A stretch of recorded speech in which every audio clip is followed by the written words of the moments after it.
ओम नमो भगवते वासुदेवाय नमः। ओम विष्णवे नमः। नमस्कार मित्रों, स्वागत है आपका आपके अपने चैनल MKV कथा में। आज हम सुनने वाले हैं कामिका एकादशी के महत्व और उसके पीछे की पौराणिक कथा के बारे में।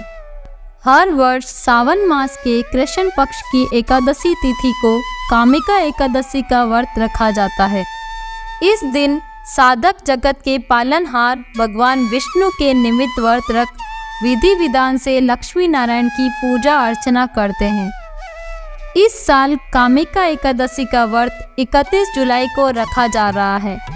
कामिका एकादशी के व्रत के दिन पहले संकल्प लेते हैं और फिर इस दिन व्रत की कथा पढ़ी जाती है।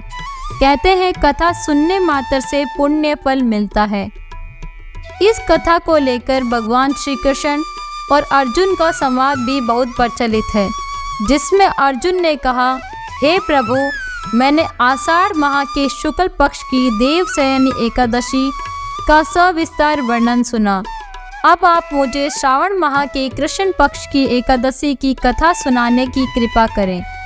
भगवान श्री कृष्ण ने कहा, मैं श्रावण माह की पवित्र एकादशी की कथा सुनाता हूँ।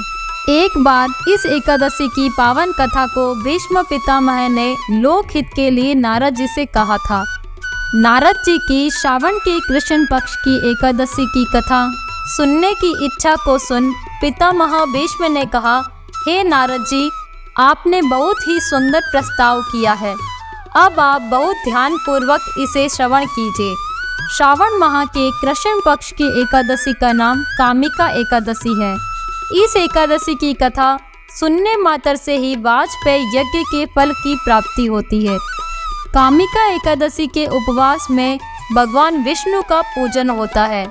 जो मनुष्य इस एकादशी को धूप, दीप आदि से भगवान विष्णु की पूजा करते हैं, उन्हें गंगा स्नान के फल से भी उत्तम फल की प्राप्ति होती है। सूर्य ग्रहण और चंद्र ग्रहण में केदार और कुरुक्षेत्र में स्नान करने से जिस पुण्य की प्राप्ति होती है, वह पुण्य कामिका एकादशी के दिन भगवान विष्णु की भक्ति पूर्वक पूजा करने से प्राप्त हो जाता है।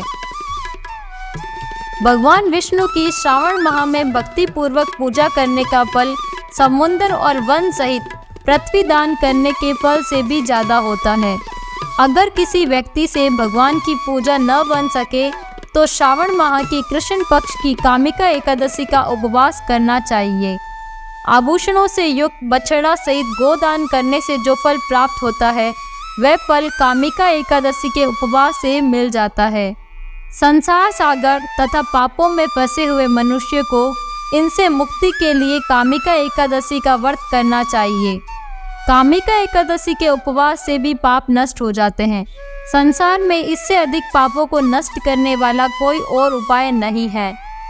हे नारद जी, स्वयं भगवान ने अपने मुख से कहा कि मनुष्यों को अध्यात्म विद्या से जो फल प्राप्त होता है, उससे अधिक फल कामिका एकादशी का व्रत करने से मिल जाता है। इस उपवास के करने से मनुष्य को न यमराज के दर्शन होते हैं और न ही नरक के कष्ट भोगने पड़ते हैं। वे स्वर्ग का अधिकारी बन जाता है। जो मनुष्य इस दिन तुलसी दल से भक्ति पूर्वक भगवान विष्णु का पूजन करते हैं, वे इस संसार सागर में रहते हुए भी इस प्रकार अलग रहते हैं। तुलसी दल से भगवान श्री हरि का पूजन करने का फल 1 बार स्वर्ण और 4 बार चांदी के दान के फल के बराबर है। जो मनुष्य प्रभु का तुलसी दल से पूजन करते हैं, उनके सभी पाप नष्ट हो जाते हैं। हे नारद जी, मैं भगवान की अति प्रिय श्री तुलसी जी को प्रणाम करता हूँ। तुलसी जी के दर्शन मात्र से मनुष्य के सभी पाप नष्ट हो जाते हैं और शरीर के स्पर्श मात्र से मनुष्य पवित्र हो जाता है। तुलसी जी को जल से स्नान कराने से मनुष्य की सभी यम यातनाएं नष्ट हो जाती है। जो मनुष्य तुलसी जी को भक्ति पूर्वक भगवान के श्री चरण कमलों में अर्पित करता है, उसे मुक्ति मिलती है। इस कामिका एकादशी की रात्रि को जो मनुष्य जागरण करते हैं और दीप दान करते हैं, उन्हें अपार पुण्यों की प्राप्ति होती है। एकादशी के दिन जो मनुष्य भगवान के सामने दीपक जलाते हैं, उनके पितर स्वर्ग लोक में अमृत का पान करते हैं। भगवान के सामने जो मनुष्य घी या तिल के तेल का दीपक जलाते हैं उनको सूर्य लोक में भी सहस्त्रों दीपकों का प्रकाश मिलता है। इतना बताते हुए पितामह भीष्म नारद जी से कामिका एकादशी की कथा बताते हुए कहते हैं कि एक समय की बात है, एक गांव में एक क्षत्रिय रहता था। वह अपने आप पर बहुत गर्व करता है, खासकर अपनी शक्ति और बल पर उसे अभिमान था। क्षत्रिय भगवान को बहुत मानता था, लेकिन उसके मन में घमंड था। वह हर दिन भगवान विष्णु की पूजा करता और उनकी उपासना में लीन रहता था। एक दिन वह किसी महत्वपूर्ण कार्य के लिए घर से बाहर यात्रा पर निकला। रास्ते में उसकी मुलाकात एक ब्राह्मण से हो गई। दोनों में किसी बात को लेकर झगड़ा हो गया।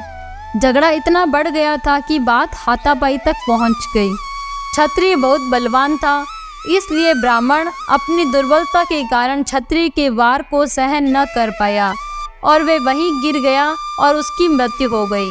ब्राह्मण की मृत्यु से क्षत्रिय हक्का बक्का रह गया। उसे अपनी गलती का एहसास हुआ और वह बहुत पछताया। ये पूरी बात गांव में आग की तरह फैल गई। क्षत्रिय युवक ने गांव वालों को क्षमा याचना की और ब्राह्मण का अंतिम संस्कार खुद करने का वचन दिया, लेकिन पंडितों ने अंतिम क्रिया में शामिल होने से इनकार कर दिया। तब उसने ज्ञानी पंडितों से अपने पाप को जानना चाहा, तो पंडितों ने उसे बताया कि उसे ब्रह्म हत्या दोष लग चुका है, इसलिए हम अंतिम क्रिया के ब्राह्मण भोज में आपके घर भोजन नहीं कर सकते हैं। ये सुनकर क्षत्रिय ने ब्रह्म हत्या दोष के प्रायश्चित का उपाय पूछा। तब पंडितों ने कहा कि जब तक हम सावन मास के कृष्ण पक्ष की एकादशी तिथि को विधि पूर्वक भगवान विष्णु की पूजा नहीं करते और ब्राह्मणों को भोजन नहीं कराता और दान दक्षिणा नहीं देता, तब तक वह ब्रह्म हत्या दोष से मुक्त नहीं हो सकता है। क्षत्रिय ने ब्राह्मण के अंतिम संस्कार के बाद पंडितों की सलाह मानते हुए कामिका एकादशी के दिन पूरी श्रद्धा और विधि के अनुसार भगवान विष्णु की पूजा की। फिर उसने ब्राह्मणों को भोजन कराया और दान दक्षिणा भी दी। इस तरह भगवान विष्णु की कृपा से वह क्षत्रिय ब्रह्म हत्या दोष से मुक्त हुआ।